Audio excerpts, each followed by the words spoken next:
যদি কেউ ভগবান শ্রীকৃষ্ণকে ভুলে যায় এবং এই জড় জগৎ বা মায়ার জগতের চক্করে নিজের সুখ খোঁজে, তাহলে এ হচ্ছে মৌনী অমাবস্যা। আর এই মৌনী অমাবস্যায় যদি কেউ কুম্ভতে স্নান করে তার কিন্তু অনেক পাপ ক্ষয় হয়। বলতে পা রাখার জায়গাটুকুও ছিল না, এত পরিমাণে ভিড় ছিল প্রচুর। আর আমরা যখন গিয়েছিলাম সেই সময় তো জোয়ার এসেছিল। সত্যি কথা বলতে আজ তো আমার খুব আনন্দ হচ্ছে। যদি কেউ ভগবান শ্রীকৃষ্ণকে ভুলে যায় এবং এই জড় জগৎ বা মায়ার জগতের চক্করে নিজের সুখ খোঁজে, তাহলে এই জড় জগতের মানুষ সেই ব্যক্তিকে কোনোদিনও শান্তিতে থাকতে দেয় না। তার কপালে দুঃখ আর দুঃখই থাকে। এই দুঃখময় জগৎ থেকে, এই দুঃখময় জেলখানা থেকে আমরা কিন্তু খুব সহজেই রেহাই পেতে পারি। এই দুঃখ আমরা চাইলেই কিন্তু কমাতে পারি। তার জন্য আমাদের কিন্তু নিঃস্বার্থভাবে ভগবানকে ভালোবাসতে হবে এবং এই জড় জগৎ আর মায়ার জগতের মানুষের থেকে আশা কম রাখতে হবে। তাহলে কিন্তু আমরা অনেকটাই শান্তিতে থাকতে পারবো। আর অন্যের কাছ থেকে যদি আমরা আশা একদমই ছেড়ে দিই, তাদের ওপর কোনো রকম আশা না রাখলে, তাহলে দুঃখ কিন্তু একদমই শেষ হয়ে যাবে। শান্তিতে আমরা কিন্তু থাকতে পারি। হরে কৃষ্ণ। দেখো কুয়াশায় কেমন আকাশটা ভরে গেছে, আর এখন বেশ ভালোই কিন্তু আম গাছে বকুল এসে গেছে। আর এই আম গাছটা আমাদেরই। আর দেখো আমি সকাল সকাল কিন্তু তিলক সেবা করে নিয়েছি। আজ আমার ঘুম থেকে উঠতে অনেকটাই দেরি হয়ে গেছে, যার কারণে এই যে এখন সকাল হয়ে গেছে আর এখনই আমাকে আরতি করতে হবে। তো গোপালকে শয়ন থেকে তোলার পর ভোগ নিবেদন করে দিয়েছি। দেওয়ার পর এই যে এখান থেকে আমি এখন ফুল কালেক্ট করে নিচ্ছি। ভালোই কিন্তু ঠান্ডা লাগছে হাতগুলোতে, মানে কুয়াশাগুলো আর কি পড়ছে। কুয়াশা এমন পড়ছে আজকে যেন সেই বৃষ্টি পড়ার মতো। আগের দিন থেকে ফুল আমি তুলে রাখি, কিন্তু আজ তুলে রাখা মানে হয়নি, যার কারণে এই মানে কালকে থেকে তুলে রাখা হয়নি। তো আজকেই আবার তুলে এই যে ভগবানকে এখন নিবেদন করে দিলাম, ফুলগুলো দিয়ে সাজিয়ে দিলাম।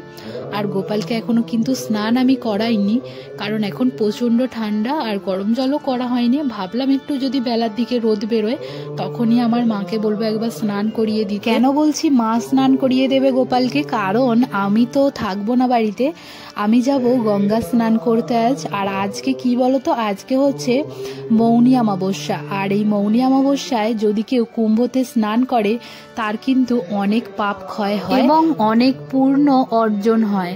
আর এখন কিন্তু মহাকুম্ভ মেলা চলছে, তো এখন প্রয়াগে কোটি কোটি মানুষের ভিড়, আর কোটি কোটি মানুষ ওখানে অমৃত স্নান করতে যাচ্ছে। তো আমার তো আর সেই সৌভাগ্য হয়নি, তো আমি আজকে গঙ্গা স্নান করব। তাই জন্য আমাদের সামনেই যে গঙ্গার ঘাট আছে, তো সেখানেই যাব আর কি। শ্যাওড়াফুলি বলে একটা জায়গা আছে আমাদের এখানে, তো সেখানে গিয়েই গঙ্গা স্নান করব। আমার এক বান্ধবী আছে, সেও যাবে স্নান করতে, তার মা, অনেক সবাই যাব। তো সেই বান্ধবীর এক রিলেটিভ আর কি কুম্ভতে গিয়েছিল, সেই মহাকুম্ভ থেকে জল এনেছে। তো গঙ্গা স্নানের পর সেই জল কিন্তু আমরা মাথায় দেব। এই মৌনী অমাবস্যায় কিন্তু অনেকে আবার মৌনব্রতও করে। আর যারা তোমরা মহাকুম্ভতে যেতে পারছো না আমার মতো, তারা কিন্তু অবশ্যই গঙ্গা স্নানটা করতে পারো।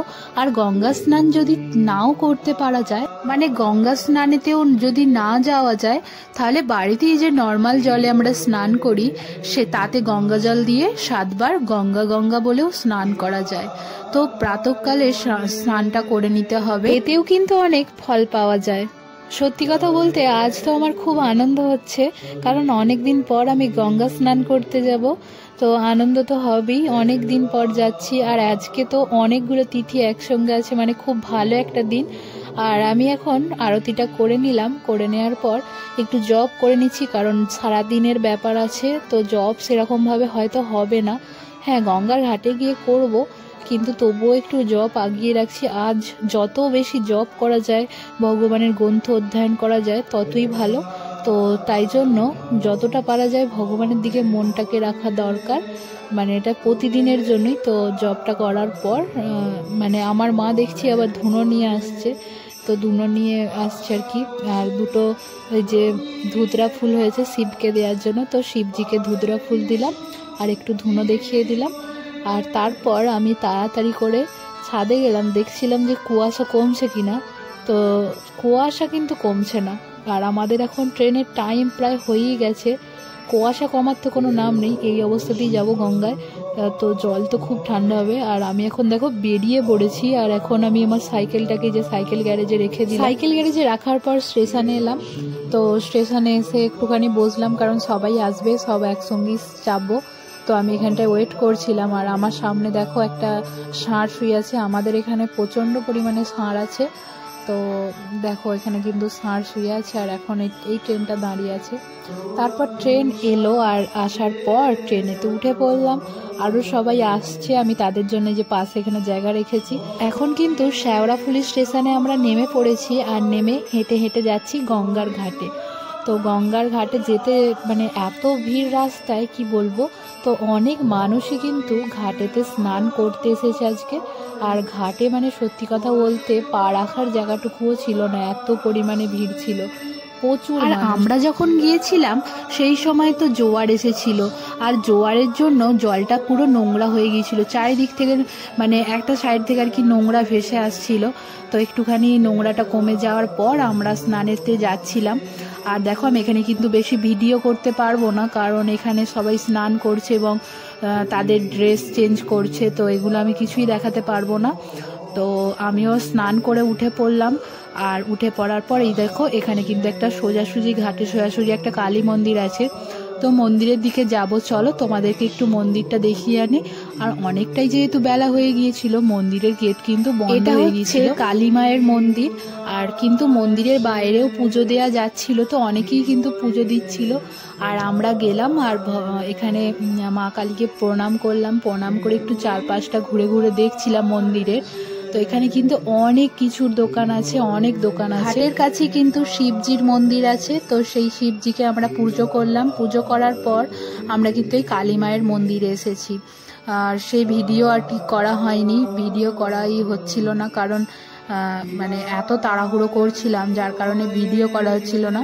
আর ট্রেনের টাইম হয়েই গেছে, তো এখন আমরা ট্রেন ধরার জন্য এখান থেকে বেরিয়ে পড়ব। তোমরা যারা যারা এখনো পর্যন্ত গঙ্গা স্নান করোনি এবং মহাকুম্ভতেও যেতে পারছো না, তারা কিন্তু অবশ্যই গঙ্গাতে একবার স্নান করে নাও।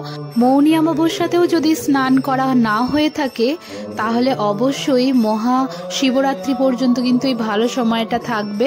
তো মহাশিবরাত্রির মধ্যে যে কোনো একদিন এসে গঙ্গা স্নান অবশ্যই তোমরা করে নাও। আর আমরা এখন স্টেশনে চলে এসেছি ট্রেন ধরার জন্য। আর আমরা কিছু ছবি তুলতে বলছিলাম আমার বান্ধবীটাকে, এই যে আমার বান্ধবীর মা আর দিদা। তো ও ছবি তুলতে তুলতে এই ভিডিওটাও একটু করেছে, কিন্তু ও কিন্তু ক্যামেরার সামনে আসতে চায় না। ও ক্যামেরা ধরলে বাস কোথায় পালাবে তার কোনো ঠিক নেই। হরে কৃষ্ণ, হরি বল।